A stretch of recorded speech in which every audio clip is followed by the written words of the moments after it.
Hi friends, welcome to Relax Recipes.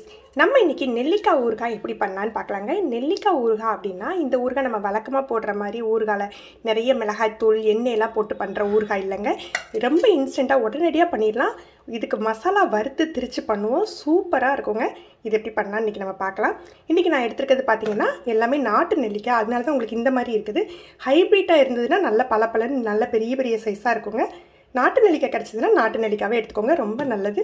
நாட்டு நெல்லிக்காய் கிடைக்கலனா நீ ஹைபிரிட் நெல்லிக்காய் கூட யூஸ் பண்ணலாம். நெல்லிக்காய் எல்லாம் கழுவிட்டு இட்லி தட்டில் வச்சு ஒரு 5 நிமிஷம் வேக வச்சு எடுத்துக்க போறோம்.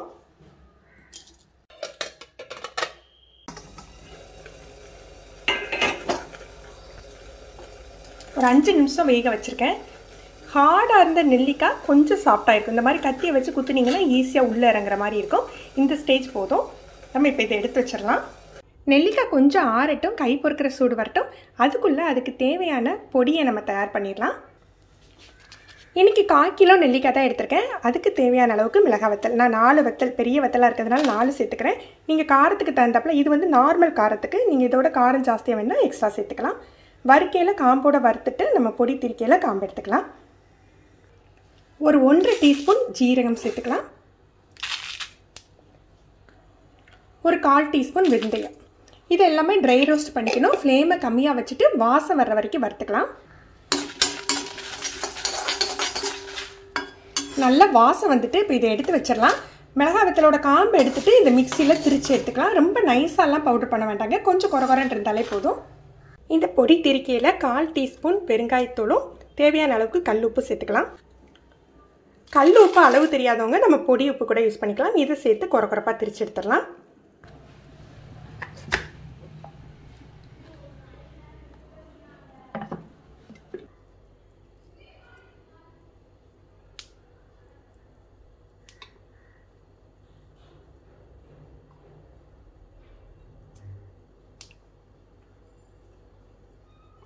இவ்வளோ பெரிய சைஸ் வேண்டாம் அப்படின்னா இதை கூட நீங்கள் 2ஆக ஸ்லைஸ் பண்ணிக்கோங்க, இல்லை நடுவில் கட் பண்ணி எடுத்துக்கோங்க.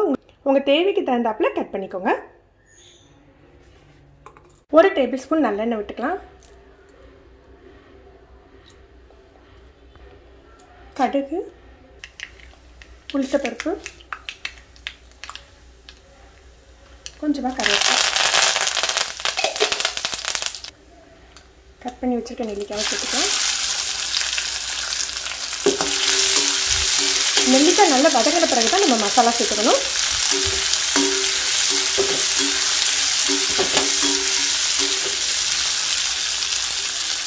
மசாலாவில் கல் உப்பு சேர்க்காம நீங்கள் பொடி உப்பு சேர்க்க போறீங்க அப்படின்னா இந்த ஸ்டேஜில் கூட உப்பு சேர்த்துக்கலாம். லோ ஃப்ளேமில் மூடி போட்டு ஒரு 8 நிமிஷம் விட்டுறலாம்.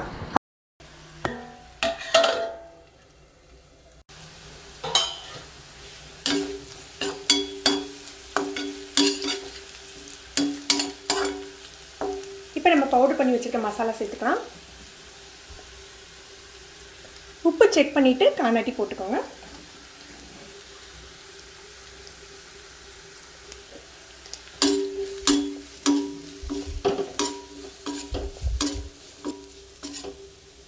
இந்த பொடியை போட்டாக்கல லோ ஃப்ளேமில் வச்சு நல்லா சுருள்ற வரைக்கும் அப்படியே விட்டுருங்க. நல்லா சுருண்டு வரணும்.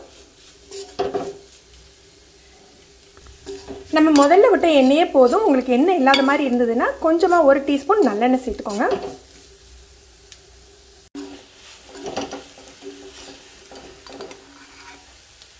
தயாராகிடுச்சு. இப்போ நம்ம எடுத்து வச்சிடலாம்.